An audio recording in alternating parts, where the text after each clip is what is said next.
तो दोस्तों नमस्कार। आज हिंदी साहित्य में हरिवंश राय बच्चन का बहुत ही प्रमुख योगदान है और यहाँ से टीजीटी पीजीटी एग्ज़ाम में बहुत बार पूछे जाने वाले प्रश्न लेकर हम आए हैं, जिनमें से पहला प्रश्न है हरिवंश राय बच्चन का जन्म हुआ था।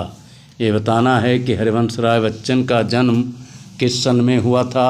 1907 है, 1905 है, सन 1902 है, सन 1900 ईस्वी में। तो हरिवंश राय बच्चन का जन्म भैया सन 1907 में हुआ था, इसलिए विकल्प आपका ए सही हो जाता है। बढ़ते हैं अगले प्रश्न की तरफ। प्रश्न संख्या 2 कह रहा है हरिवंश राय बच्चन का जन्म प्रयाग के एक सम्मानित परिवार में हुआ था। ये बताना है अहीर परिवार में, ब्राह्मण परिवार में, यादव परिवार में, कायस्थ परिवार में। तो बताना है हरिवंश राय बच्चन का जन्म जो भैया हुआ था कायस्थ परिवार में, इसलिए याद रखना है विकल्प आपका डी सही हो जाता है। बढ़ते हैं अगले प्रश्न की तरफ। प्रश्न संख्या 3 कह रहा है हरिवंश राय बच्चन के पिता का नाम था श्री राम नारायण, श्री प्रताप नारायण, श्री श्याम नारायण, श्री नारायण। तो हरिवंश राय बच्चन के पिता का नाम था भैया श्री प्रताप नारायण, इसलिए विकल्प आपका भी सही हो जाता है। प्रश्न संख्या अगली की तरफ बढ़ते हैं। प्रश्न संख्या 4 कह रहा है प्रश्न संख्या 4 है बच्चन जी की प्रथम पत्नी का क्या नाम था। तो बच्चन जी की भैया 2 शादियां हुई थीं, इसलिए याद रखना है हरिवंश राय बच्चन की प्रथम पत्नी का नाम श्यामा देवी था, रमा देवी था, सुषमा देवी था, कृष्णा देवी था। बच्चन जी की प्रथम पत्नी का नाम भैया श्यामा देवी था, इसलिए विकल्प आपका ए सही हो जाता है। बढ़ते हैं अगले प्रश्न की तरफ। प्रश्न संख्या 5 कह रहा है बच्चन जी की दूसरी पत्नी का नाम बताना है। तो बच्चन जी की दूसरी पत्नी का नाम भैया कृष्णा देवी, राधिका, तेजी, रमा देवी। बच्चन जी की दूसरी पत्नी का नाम था भैया तेजी, इसलिए विकल्प आपका सी सही हो जाता है। बढ़ते हैं अगले प्रश्न की तरफ। प्रश्न संख्या 6 कह रहा है हरिवंश राय बच्चन जी को किस सन में राज्यसभा का सदस्य मनोनीत किया गया। ये बताना है सन 1966 ईस्वी में, सन 1905 ईस्वी में, सन 1960 ईस्वी में, सन 1962 ईस्वी में।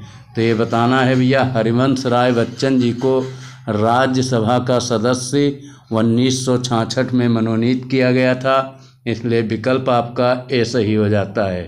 प्रश्न संख्या 7 की तरफ चलते हैं। प्रश्न संख्या 7 कह रहा है हरिवंश राय बच्चन का निधन किस सन में हुआ था। सन 2001 ईस्वी में, 2005 ईस्वी में, 2007 ईस्वी में, 2003 ईस्वी में। तो हरिवंश राय बच्चन का भैया जो निधन है ये 2003 ईस्वी में हुआ था, इसलिए विकल्प आपका डी सही हो जाता है। बढ़ते हैं अगले प्रश्न की तरफ।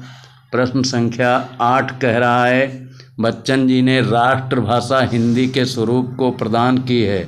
शुद्धता, मधुरता, विशिष्टता, संगीतात्मकता। ये आपको बताना है। तो बच्चन जी ने भैया राष्ट्रभाषा हिंदी के स्वरूप को प्रदान की है। शुद्धता, मधुरता, विशिष्टता, संगीतात्मकता। तो ध्यान रखिए बच्चन जी ने राष्ट्रभाषा हिंदी के स्वरूप को मधुरता प्रदान की है, इसलिए आपका विकल्प हो जाता है बी मधुरता। प्रश्न संख्या 9 की तरफ चलते हैं। प्रश्न संख्या 9 कह रहा है बच्चन जी के गीतों की एक प्रमुख विशेषता बताना है। भावात्मकता है, वर्णनात्मकता है, संकेतात्मकता है, प्रतीकात्मकता है। तो बच्चन जी के गीतों की एक प्रमुख विशेषता भैया रही है, ये ध्यान रखिएगा, इनके गीत जो होते थे ये भावात्मक होते थे, इसलिए विकल्प आपका ए सही हो जाता है। प्रश्न संख्या 10 की तरफ। प्रश्न संख्या 10 कह रहा है बच्चन जी की एक रचना का नाम बताइए। इनमें से निशा निमंत्रण है, निशा है, निशा चित्र है, निशादीप है। तो इसमें से भैया बच्चन जी की एक रचना पूछी जा रही है, निशा निमंत्रण है, इसलिए विकल्प आपका ए सही हो जाता है। बढ़ते हैं अगले प्रश्न की तरफ। प्रश्न संख्या 11 कह रहा है, बच्चन जी की सबसे प्रसिद्ध काव्य कृत बताना है। निशांत गीत है, मधुशाला है, मधुकलश है, मधुसागर है। तो बच्चन जी की भैया सबसे प्रसिद्ध काव्य कृत रही है मधुशाला, और मधुशाला के ही जुड़े क्रम में मधुबाला है, मधुकलश है। इनका सीरियल भी रहता है, ये कभी कभी परीक्षाओं में इनका सीरियल पूछ लिया जाता है। इनको अच्छी तरीके से याद कर लीजिएगा। मधुशाला भैया जो आपकी है ये 1935 में, फिर मधुबाला 1936 में, फिर मधुकलश 1937 में।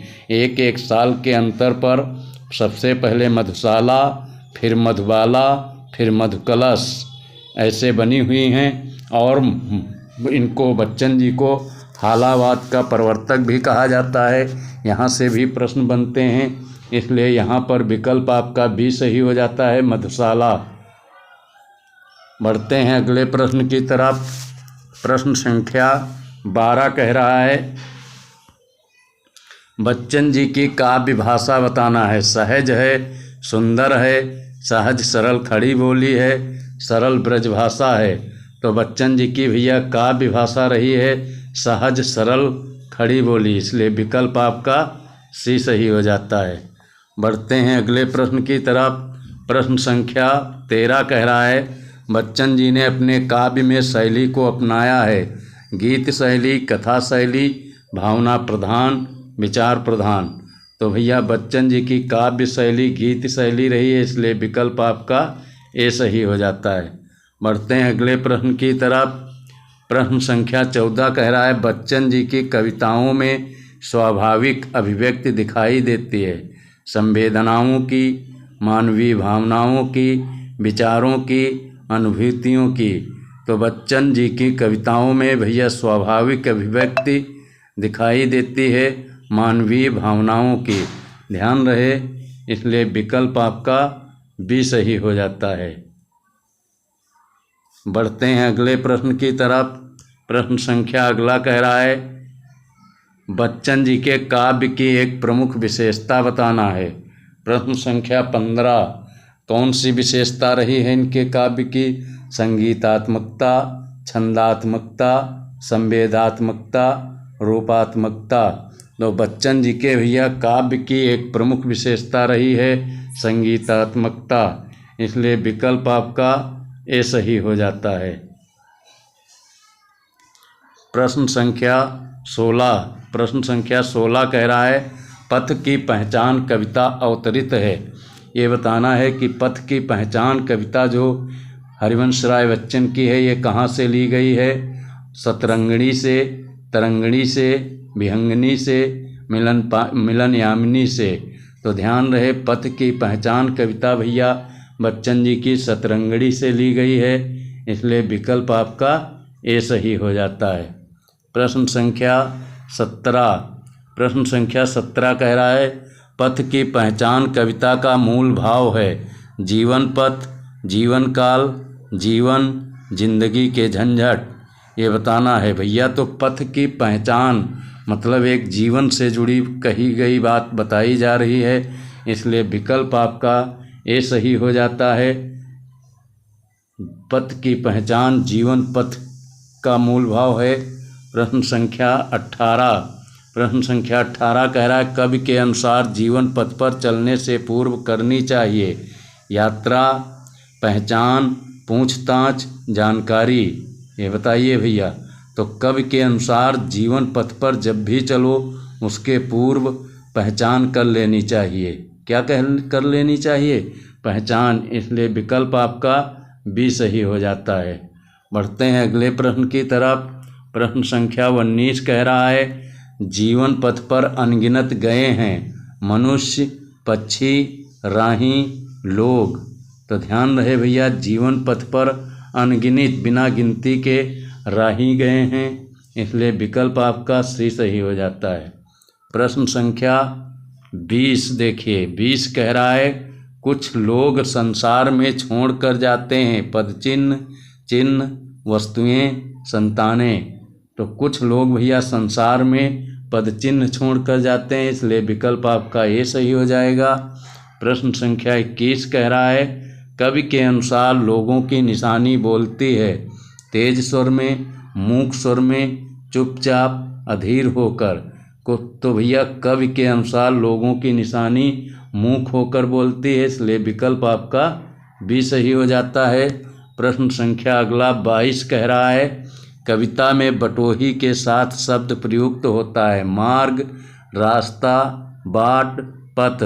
तो भैया पाठ का नाम ही है पूर्व चलने के बटोही, बाट की पहचान कर लो, इसलिए विकल्प आपका सी सही हो जाता है। बढ़ते हैं अगले प्रश्न की तरफ। प्रश्न संख्या 23 कह रहा है कवि के अनुसार एक पथ को छोड़कर दूसरे पथ पर बढ़ना चाहिए असंभव होने पर, समाप्त होने पर, कठिन होने पर, पूरा होने पर। तो भैया कवि के अनुसार हो चाहे अपने अनुसार हो, पथ पर एक रास्ते पर जा रहे हो तो दूसरे पथ पर तभी बढ़ो जब कार्य असंभव दिखे, इसलिए विकल्प आपका ऐसे ही हो जाता है। बढ़ते हैं अगले प्रश्न की तरफ। प्रश्न संख्या 24 कह रहा है जीवन पथ पर विश्वास लेकर आगे बढ़ते हैं बटोही, यात्री, मनुष्य, सफलपंथी। तो भैया जीवन पथ पर विश्वास लेकर सफलपंथी लोग बढ़ते हैं, इसलिए विकल्प आपका डी सही हो जाता है। प्रश्न संख्या 25 कह रहा है इस जीवन पथ में सब कुछ है अनिश्चित, निश्चित, पूर्ण, अपूर्ण। तो इस जीवन पथ में भैया सब कुछ अनिश्चित है, इसलिए आपका विकल्प ए सही हो जाता है। प्रश्न संख्या 26 कह रहा है ना जाने कब जीवन पथ में खत्म हो जाएगी लीला, भूख, यात्रा, पहचान। तो भैया यहाँ यात्रा की बात की जा रही है, जीवन रूपी यात्रा, इसका कोई ठिकाना नहीं है कब खत्म हो जाए यात्रा, इसलिए यात्रा विकल्प सही है बी।